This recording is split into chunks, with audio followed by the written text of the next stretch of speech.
Hey y'all, it's Big James, live from the dumps. Today's Tuesday. I've been thinking about doing some things, having certain days for certain things. And like Tuesday will be Twisted Tuesday. A twisted thought, a perception on something. And then Thursdays, I'm thinking about doing something called Thinking Thursdays. Something that I think about a lot, or something that's on my mind. We'll talk about it. But today's Tuesday, so we're going to call it Twisted Tuesdays. So, Twisted Tuesday, I'd like to talk about our tax code. Now, I drive this truck quite a bit. I'm in it hours a day. 10, 12, 14 hours a day I'm in this truck. 5-6 days a week. I'm putting in 60, 70 hours. Now, I don't mind work. I'm not scared of it. What really irks me, though, is once I get past about 55 hours, I start working for less. Puts me in a different tax bracket, right? So I hit that 55-hour mark and I keep working, and then when it averages out, I made less than I would have if I'd just stopped at 55. Because, you know, they say Uncle Sam has to get his cut. Now, we've all heard people talking about, oh, we ain't got to pay taxes, we did this, so I say I want, you know, and I think that, you know, we have to pay taxes. I mean, we can't get around it. When you go buy gasoline for your car or truck or diesel, you're going to pay a fuel tax or a road tax, and that's what helps builds the roads, you know, and you pay for a sales tax at grocery stores or whatnot, and that's what helps you funding with the schools, or, you know, or helps with building aquatic centers for your city. And those are taxes that are appropriated. You know, they have a designation like tax on cigarettes. It was supposed to be for money to go into the Medicare and the Medicaid coffer to help offset the cost of people that are ill from smoking. But you know, if you listen to the news, you hear that as of late they want to do away with those programs because they're running out of money. It just makes you wonder whose pocket's getting lined on that, you know. Excuse me. Choking on my own slobber. Now, let's talk about a payroll tax. Now, for them to say that your wage is an income, but if you don't pay a tax on it, they're going to garnish your wage. So when you get up and go to work, according to the IRS, you're making an income, but if you don't pay them a tax, they're going to garnish the wage. This is kind of like a double standard there, if you ask me. I mean, you know, they admittedly say, okay, well, that's a wage. We're going to garnish your wage. And an income is, you know, basically defined as something, you know, money earned through investments or profits or gains, you know, like stocks or bonds or you know, you own rental property or you own a business or a restaurant, you know. That's an income, you know. Anything above, you know, your profit is your income. So for them to, what I'm thinking is for them to say, okay, we're going to tax your money, we're going to tax your wage, you know, because it's an income, is saying, okay, well, I'm working for a certain amount of money, but you're saying that the job that I do isn't worth that amount of money, it's worth less, therefore the wage or the work that I put in for a wage also creates an income. Well, who are you to say what my wage, or as you say, income, is worth for the job that I do? I am trading my day, my hours, my labor, the sweat of my brow for money. And that money is not a profit or gain, but a trade for services. So how can you define that as an income to tax? You can't. That's the thing, you can't. But, big but, if you don't, they enforce it at the end of the gun. And that's where my problem, one of my problems, you know, that dealing with this, what bothers me is people know people know what I'm talking about. They understand this, but yet they still go with the status quo. They still go with the flow. And why? Why you go with the flow? You know, we're kind of taught in school, from the time we're born, in school, they tell us taxes is life. Tax, you got to pay tax. That's, you know, the only thing certain in life is death and taxes. You know, and to an extent, yeah, you know, like I said, you've got taxes on commodities and such, then you got to pay. You buy gasoline, you got to pay the tax. So, but we know that taxing our wage inherently isn't right, but yet we let it happen. Why do we let it happen? You know, and that goes back to, well, if we don't, they can do bad things to us.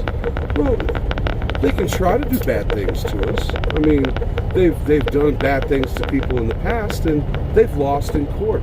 You know, because it all ends up in a courtroom before a judge.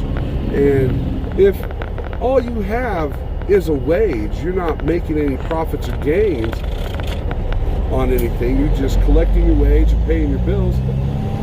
I don't think you technically have an income. You have a wage. So I think if more people got together and said, well, hey, I'm going to start keeping my wages. I'm not going to let them say that it's an income. And more people just opted out of paying a federal tax. In most states, I'm not sure on all of them, but I know Colorado and Kansas both state that if you're required to file a federal income tax, then you're required to file a state income tax. Well, you're not required to file a federal income tax on your wages. Now, you're required to file an income tax on your income.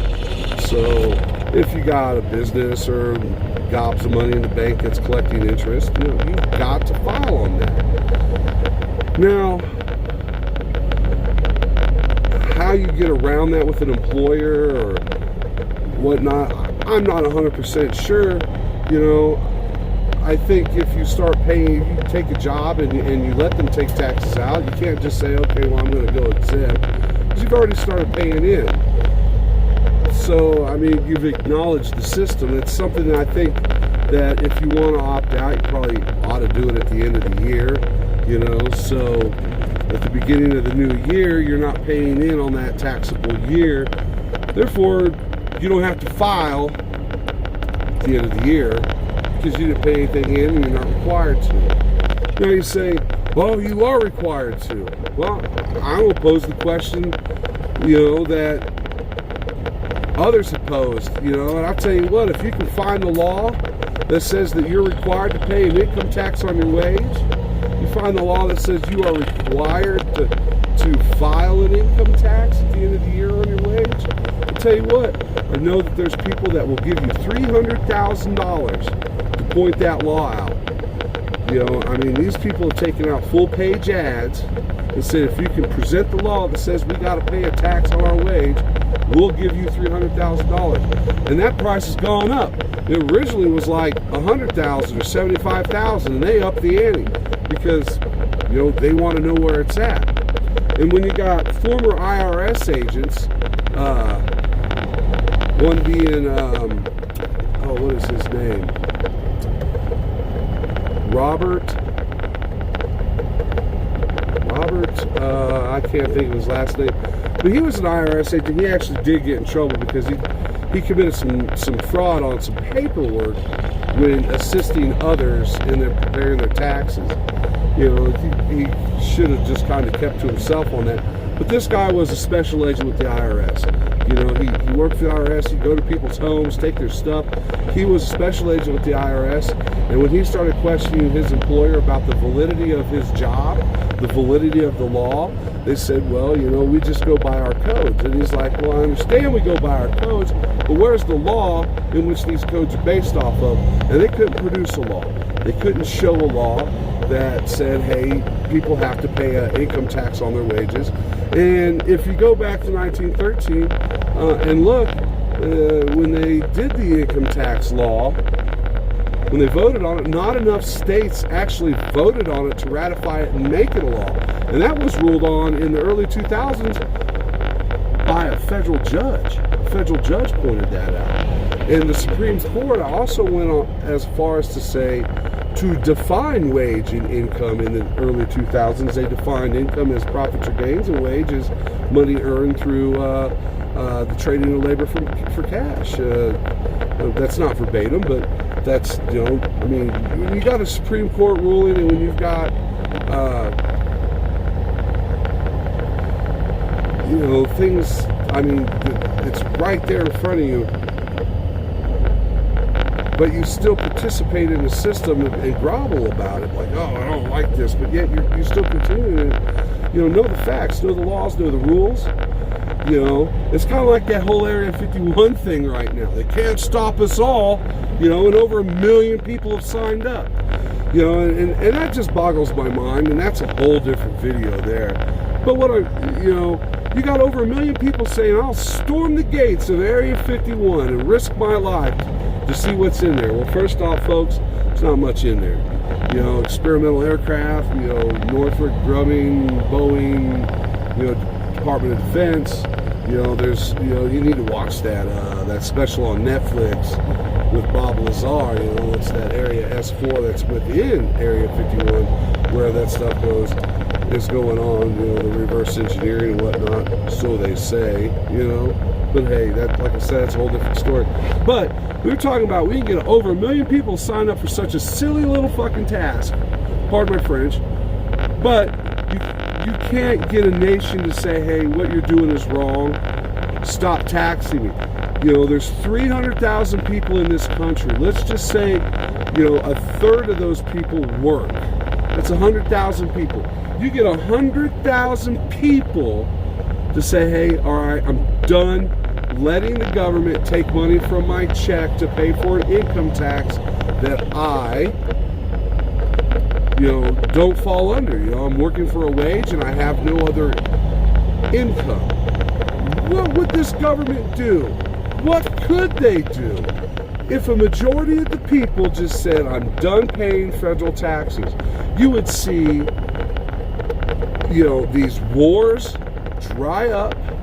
You would see this overspending stopping. I don't think you understand. I mean, the government operated before there was an income tax with no issue. You believe it or not, your congressmen and senators were your congressmen and senators. It was a civil duty to serve as a congressman or a senator. They didn't get paid to do the job, you know, until like the last 50 or 60 years. You know, they said, oh, well, hey, we need to get paid. And they voted themselves a salary. And in that time, they've upped the ante. The salary's gone up. Oh, they got great health benefits and blah, blah, blah. Well, folks, I mean, they're doing that on your dime. That 25, that 30% they pull out of your paycheck is what pays for that nonsense. So if you complain about it, you know what to do to stop it. You know, it's like, you know, you use a service and you're tired of it. You're not getting what you want out of that service, yet you still continue to pay. It's like having a Netflix account and you're never watching it, yet you let them take that money out of your account every month for something you don't like.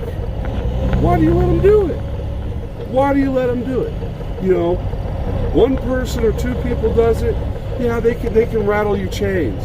When you got hundreds of thousands or millions of people doing it, they can't do much about it. Just can't do much about it. They're just screwed. And that's just my twisted thought on it, you know. My twisted little thought.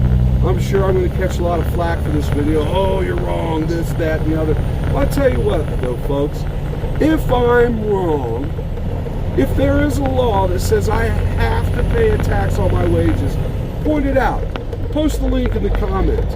Say, hey, man, you're overlooking the facts here. Here's where it says you have. Here's the law that says you have to pay. And I'll tell you what, You find that law, and I'll point you in the direction to get that $300,000. You can take me out for a steak dinner. That'd be nice. But be sure to pay your taxes on that $300,000 that they give you, because that would be an income. Anywho, that's Twisted Tuesdays for you. My name is Big James. This is Life in the Dumps. All you mother truckers, drive safe.